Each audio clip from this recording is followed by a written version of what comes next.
नमस्कार, आप देख रहे हैं जीबीसी अपडेट में हिमाचल बुलेटिन। मैं हूं आपके साथ रीना सहोता। आइए नजर डालते हैं हिमाचल की खास बड़ी खबरों पर। सबसे पहले सुर्खियां। सीएम सुक्खू ने नया कानून लाने का किया ऐलान, भ्रष्टाचार के खिलाफ हिमाचल सरकार सख्त। हिमाचल में रेल कनेक्टिविटी पर जोर, 4 नई लाइन बिछाने का काम शुरू, इन जगहों पर चल रहा है काम। हिमाचल विधानसभा में लोकसभा की तर्ज पर शुरू हुआ शून्यकाल, इन विधायकों ने पूछे सवाल। युवाओं को नौकरी देने की मांग को लेकर विधानसभा परिसर में धरने पर बैठे भाजपा विधायक। हिमाचल में घटता जा रहा है रिवर बेसिन, इतने फीसदी आई कमी। बाबा बालकनाथ देओर सीट के दर्शन अब होंगे लाइव। हिमाचल के कुछ जिलों में 4 दिन शीतलहर जारी रहने का अलर्ट, जाने मौसम का पूर्वानुमान। अब खबरें विस्तार से। राज्य सरकार प्रदेश में भ्रष्टाचार को रोकने के लिए नया कानून बनाएगी।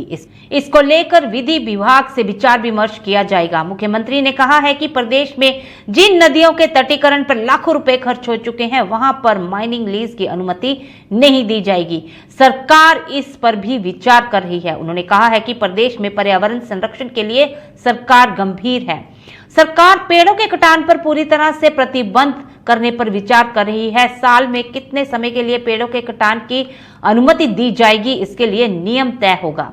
मुख्यमंत्री ने अपने मंत्रियों और विधायकों को भ्रष्टाचार के मुद्दों पर क्लीन चिट दी है। लोकसभा में शिमला के सांसद सुरेश कश्यप ने लोकसभा में रेल विस्तार का मसला उठाया। इसके जवाब में रेल मंत्री अश्विनी वैष्णव ने बताया कि सिरमौर जिले में पोटा साहिब और काला अम्ब को रेल नेटवर्क से जोड़ने का मुद्दा उठाया है। इसमें बताया गया है कि 1 मार्च 2024 की स्थिति के मुताबिक हिमाचल प्रदेश राज्य में पूर्णतः अंशतः पड़ने वाली 13,168 करोड़ की लागत वाली 255 किलोमीटर कुल लंबाई की 4 लाइनें योजना अनुमोदन निर्माण चरण में है। इनमें से 61 किलोमीटर लंबाई को कमीशन कर दिया गया है। इस पर 6,225 करोड़ रुपए का व्यय हो चुका है। हिमाचल प्रदेश विधानसभा शीतकालीन सत्र में सियासत जारी है। इस सत्र के तीसरे दिन शुक्रवार को लोकसभा की तर्ज पर शून्यकाल शुरू हुआ। 2 दिन तक स्थगन प्रस्ताव पर चर्चा से गतिरोध बनने के चलते शून्यकाल शुरू नहीं हो पाया था।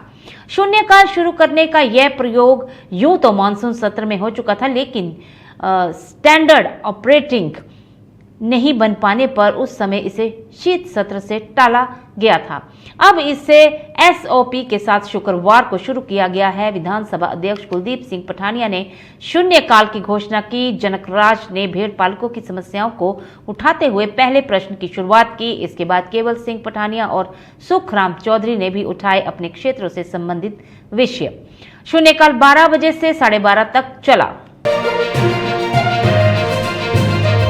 युवाओं को नौकरियां देने की मांग को लेकर भाजपा विधायक दल के नेता प्रतिपक्ष जयराम ठाकुर के नेतृत्व में तपोवन विधानसभा परिसर में मार्च किया गया और सरकार के खिलाफ नारेबाजी की गई। शीत सत्र के तीसरे दिन की कार्यवाही शुरू होने से पहले भाजपा विधायक दल ने इसके बाद विधानसभा के गेट संख्या 1 के सामने धरना दिया। विधानसभा सत्र के तीसरे दिन सदन के बाहर विपक्ष ने रोजगार गेस्ट टीचर पॉलिसी, करुणामूलक आधार पर नौकरियां, 5 लाख नौकरियां का प्रबंधन, निकाले गए आउटसोर्स कर्मियों को बहाल करने समेत अन्य मुद्दों को लेकर नारेबाजी की।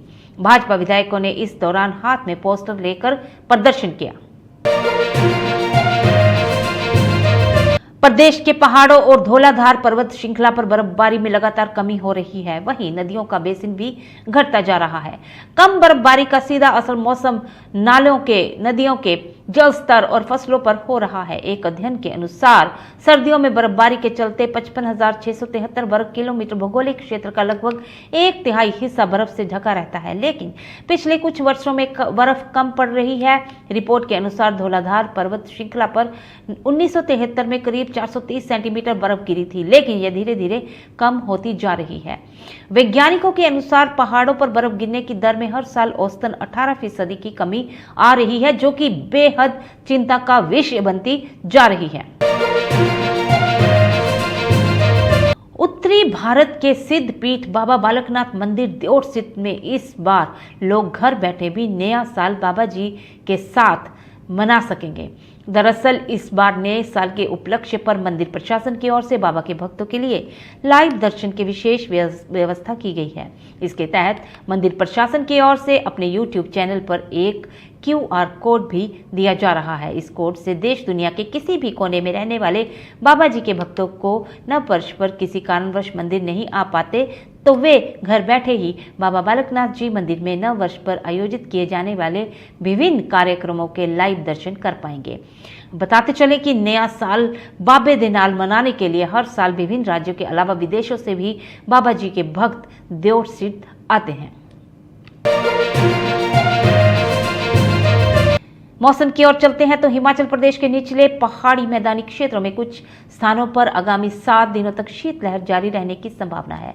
बीते 24 घंटों के दौरान ऊना, सुंदरनगर, हमीरपुर, मंडी और चंबा में शीतलहर दर्ज की गई है। मौसम विज्ञान केंद्र शिमला की ओर से बिलासपुर, हमीरपुर, चंबा, कांगड़ा, कुल्लू व मंडी जिले के कुछ भागों में 24 दिसंबर तक शीतलहर जारी रहने के ऑरेंज येलो अलर्ट जारी किया गया है। विभाग के अनुसार अगले 3 दिनों तक राज्य के कुछ हिस्सों में तापमान में धीरे धीरे 2 से 3 डिग्री सेल्सियस की गिरावट आएगी। इसके बाद तापमान में कोई बड़ा बदलाव नहीं होगा।